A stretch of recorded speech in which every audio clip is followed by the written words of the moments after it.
Ainda-Não, Sociologia e Utopia. Bem-vindas e bem-vindos ao 15º episódio do podcast Ainda-Não, Sociologia e Utopia. O convidado de hoje é Seth Holmes, que tivemos o prazer de receber no Porto em 2022. Médico e antropólogo da Universidade de Califórnia, Berkeley, e com um extenso trabalho etnográfico com trabalhadores migrantes agrícolas nos Estados Unidos. First, we'll ask you what are your major concerns, your political and social concerns right now in this moment and your place, I don't know, in the United States or in the world. Yeah. Good question. I think my main concerns are that there's some forms of violence and some forms of understanding specific groups of people as less human or not human that then allow people not to talk about violence, not to talk about social inequalities, not to be upset by or not to be vocal about wars that are going on.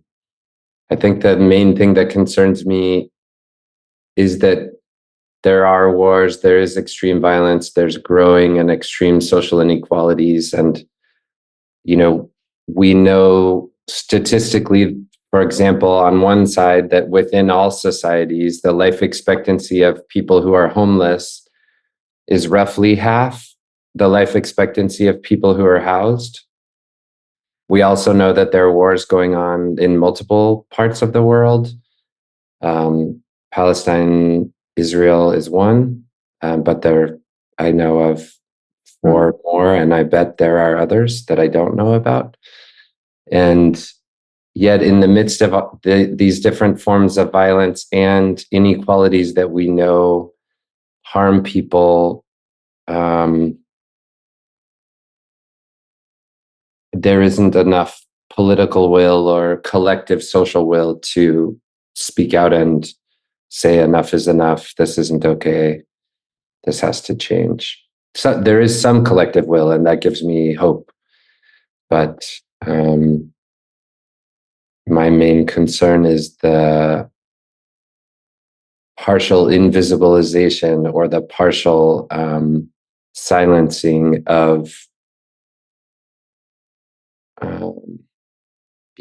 a collective ethical outcry about humans and non-humans and environments that are being exploited and extracted or destroyed. And do you consider that Utopia has been present in your work as a researcher? And if so, in what ways? I think part of the reason I do my work is that I have hope that the way things are could be different, partially because I've seen some places and contexts in which things are more fair, in which work relations are more fair, in which diversely racialized people are treated more fairly, are included, are agents in and understood to be agents and heard when they speak or are paid attention to when they act. Part of it is that I see some collectives of people, both, for example, binational indigenous people and indigenous people in diaspora, because I work mostly with indigenous people from Mexico who work as migrant farm workers in the US, but also collectives of workers and collectives across social difference that are in solidarity for a cause that are pushing for something different, and that gives me hope. But I think the utopia that I understand is a more real, thorough form of democracy where everyone's priorities and voices and views, regardless of how marginalized, are part of the process and part of the conversation, and where no one is devalued or considered unhuman or not human or not valuable, because there are non-human beings and who are also important, including our environment, who feeds us and gives us water and lets us live. And then when I see that fairer world being contradicted or refused, then I'm angry. And so part of the reason I do my work is this kind of anger at, like, well, this does not have to be this way. Why? How do we, and try to understand how did we get to this food system that in the midst of feeding ourselves and others, we're doing violence to people and we're causing harm to them. How are we okay with that? And how can we then move toward a system that feeds us, that is more fair and healthy and respectful and dignified for everyone? And how can we listen to the people who are marginalized or excluded or dominated or oppressed or partially invisibilized or partially silenced within the food system about their experiences and their hopes and their priorities and what the utopia that they work toward and hope for and imagine, or don't have much hope for but wish could be true. Mm-hmm. You work with really vulnerable groups, social groups. How do you think that in a way that the hope or the belief that things can change help you to deal with disappointment, with angriness, as you said, with blockage, with everything? I remember when I was finishing my PhD project, actually, I went to two of my advisors, Philippe Bourgois and Nancy Shepard-Hughes, who both work on topics that are difficult with people who are marginalized and dominated. And I asked them, how do you not get depressed? Because I was starting to feel like, crap, there's so many vested interests. There's so many powers that are aligned for this system to be unequal and violent in the way that it is. And I started feeling depressed. And then when I was writing the conclusion to my book, I started the conclusion with reading people and thinking about what is hope and where does it come from and how does it work? Because I didn't have that much at the time. I think seeing some of my book just came out in a second edition with a new epilogue where I interviewed all the people in the book, the kind of protagonists in the book who I'm still in touch with. And some of them have been involved in starting a new migrant farm worker union that's primarily led by Indigenous migrant farm workers. And they haven't gotten rid of racial capitalism and they haven't gotten rid of all social inequalities and exploitation, but they have achieved really important and big successes, actually, where, for example, they started on one particular farm, mostly in one region with people related to other farms, and then they ended up suing the entire state for allowing workers to not be given lunch breaks and bathroom breaks and breaking kind of labor laws. And they won. So then not just where they worked, but every single farm in the whole state had to then change how they act and be aware that they could be enforced for actually giving lunch breaks and bathroom breaks to people. It doesn't change the whole unequal system, but that's a pretty big deal that they fought for something that affected not only them, but probably hundreds of thousands, if not millions of people. And then some of the people who, from the book, got involved with a big national migrant farm worker union pushing the state of California to include all people, regardless of immigration status, in health insurance. So then, and they, the first time it didn't pass, and they kept going back to the state capitol and meeting with people. And the second time it did pass. And so now, if you're in the state of California, which, is huge, actually, I don't know how many Portugals fit in the state of California, but several, it's big, it's a big state. And now everyone, undocumented, documented, in process, can have health insurance. And that's a big deal and it's good for everybody to have everyone be healthy. And then some of them got involved with binational indigenous Mexican organization pushing for overtime pay, kind of another loophole where there's certain labor laws in the US, but migrant farm workers are excluded explicitly. This labor law does not apply to them. And there's several of those.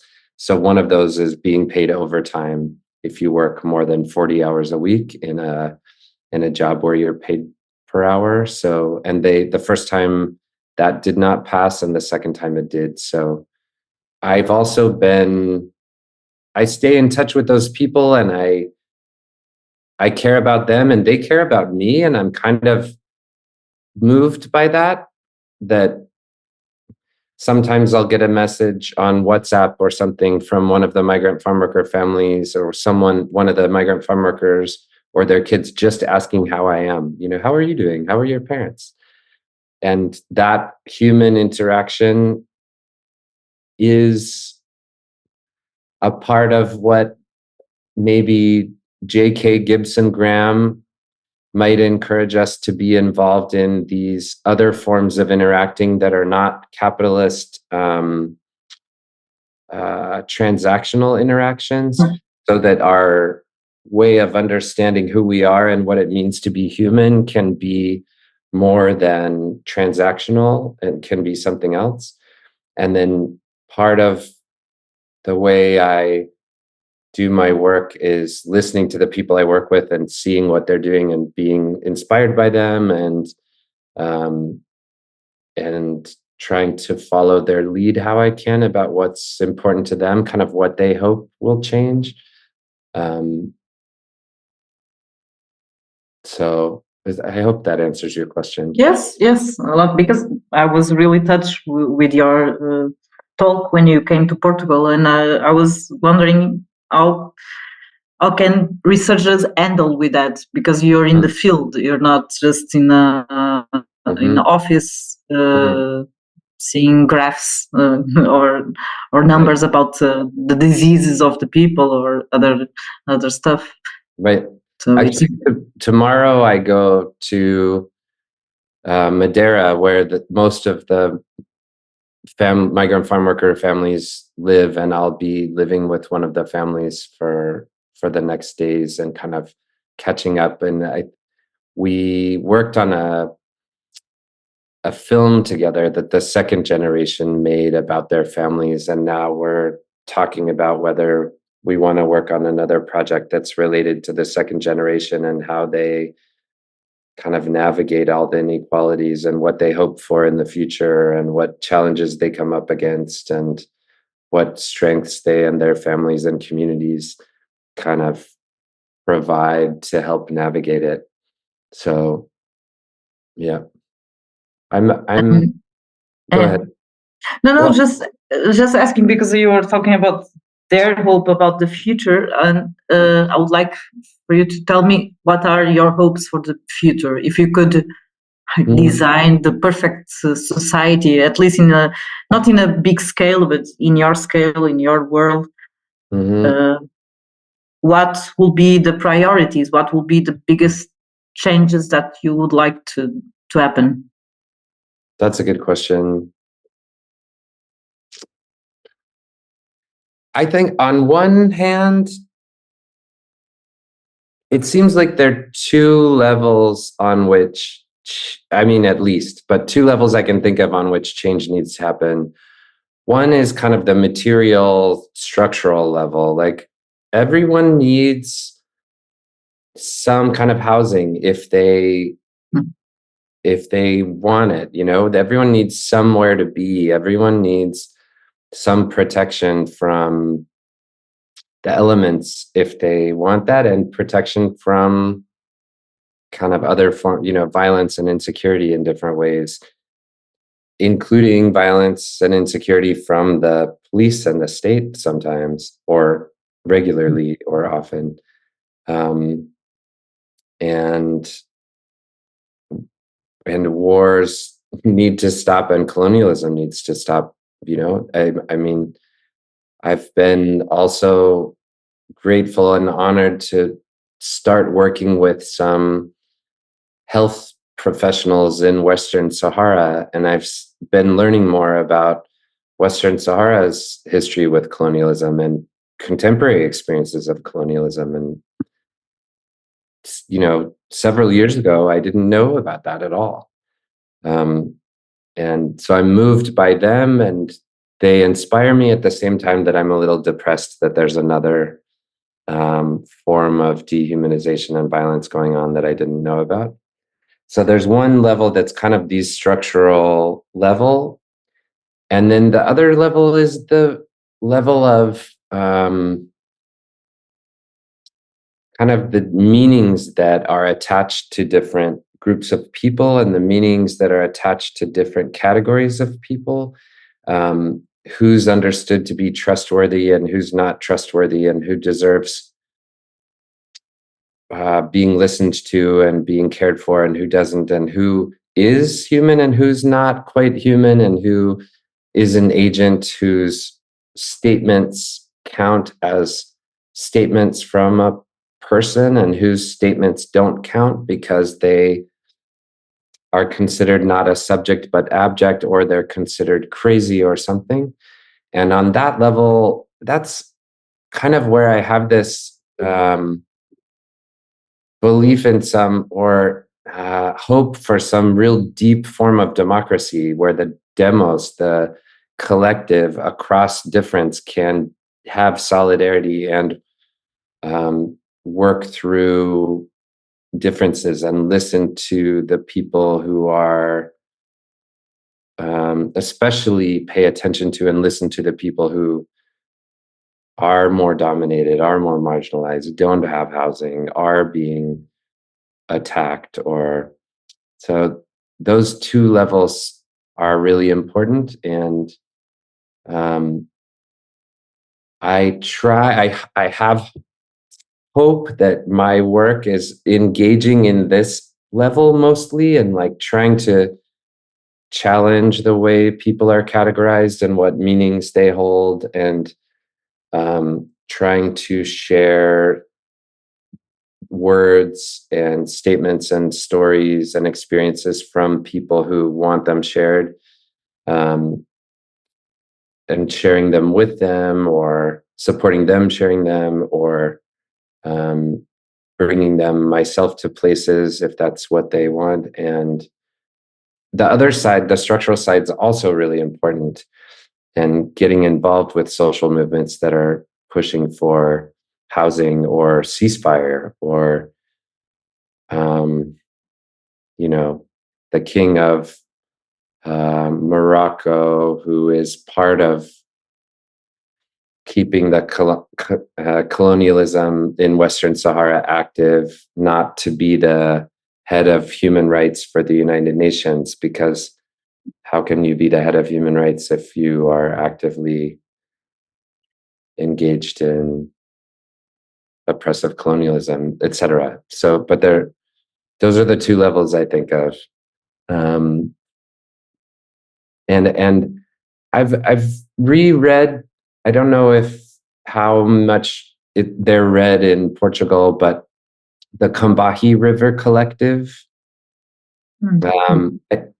They were a group of mostly Black mostly women, many of whom are queer, if I remember correctly, in the 1970s, who wrote a statement about interlocking systems of oppression and how all of us, regardless of how oppressed or not oppressed or oppressing we are in this system of interlocking oppression.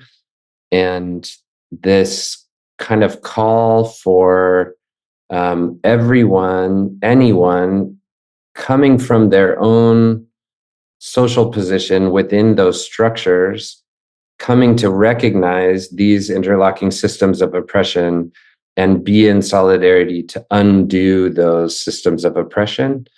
And this call for kind of analysis from multiple different perspectives that is in solidarity together to change the system that in the end makes everyone precarious, even if it makes people very differently precarious.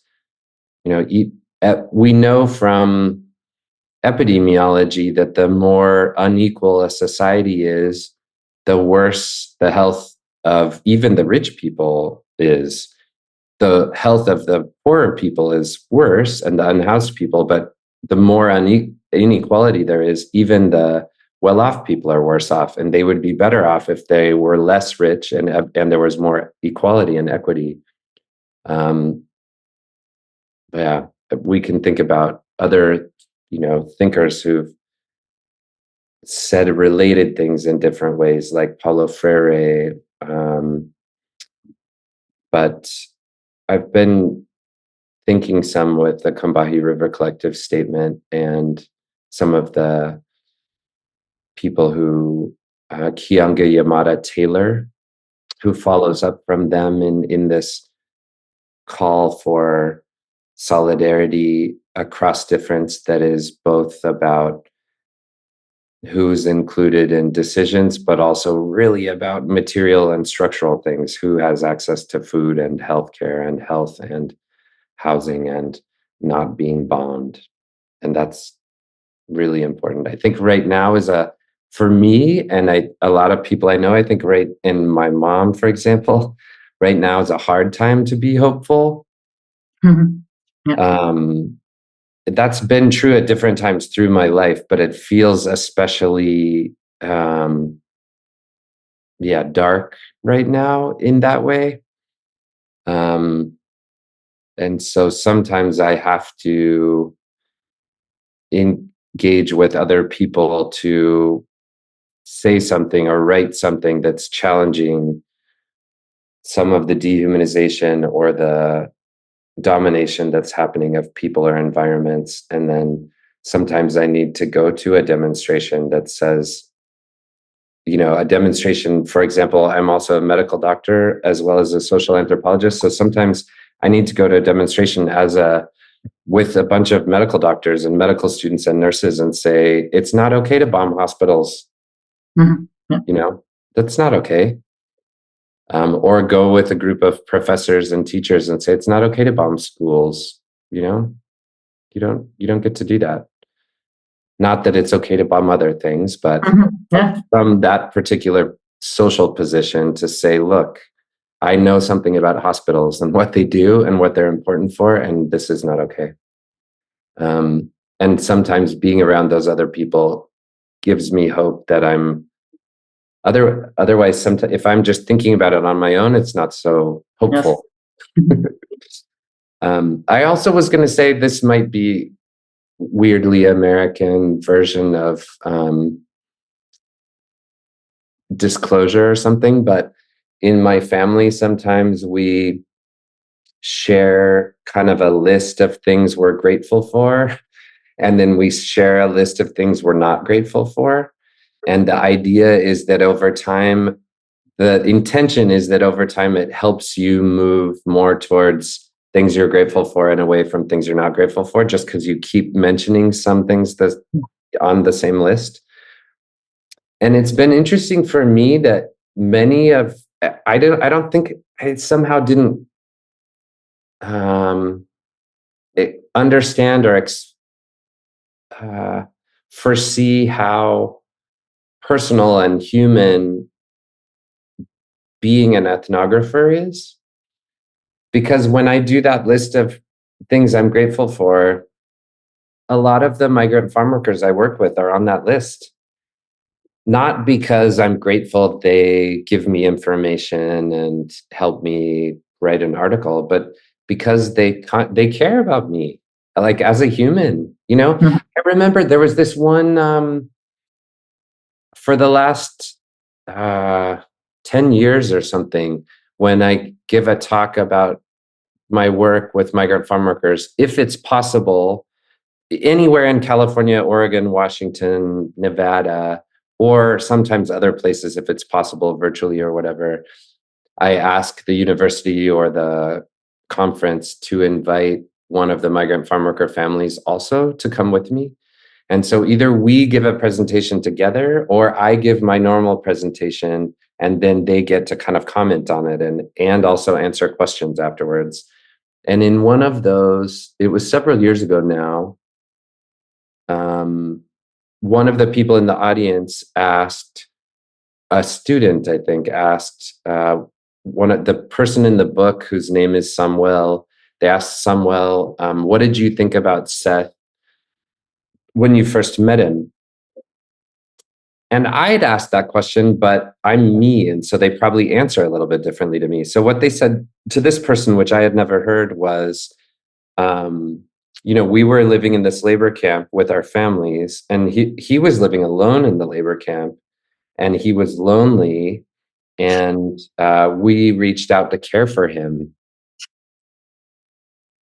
And that was kind of mind-blowing to me, because in all the discussions of like sociological, anthropological, ethnographic ethics and relational ethics and everything, I don't remember ever anyone talking about that.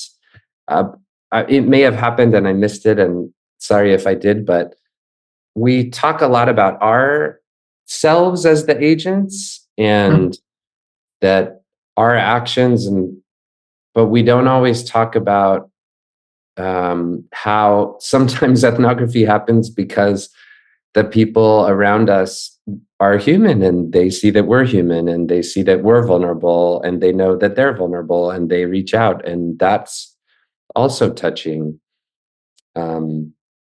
Anyway, and then sometimes the other part of the discussion of ethics that I don't see that's really important, that kind of makes me angry that it's not the most important thing, is social justice should be the most important ethic, not just the little tiny micro actions we do. That's so self-centered to focus ethics just on us. It's ridiculous and usually not totally, but largely anti-political. What if every time we talk about research ethics, we talk about, is your research making the world better or not? And that's the main conversation. And then we talk about the little ways in which it's working towards the world being better or not, and how we know. But if we only talk about, are you, engaged in these very much based in kind of Western idea of autonomous individuals' way of interacting with each person you interact with, then we're not even very good social scientists. It's almost like we haven't even paid attention to social theory. Of course, those things are important. Those micro level actions we do in research are important, but the bigger focus on ethics, I think, should be on kind of what dystopia are you confronting, and what utopia are you working for, and how do you know that is a utopia that's helpful, not just for you? So, yeah. Thank you. Thank you for asking me questions and talking today.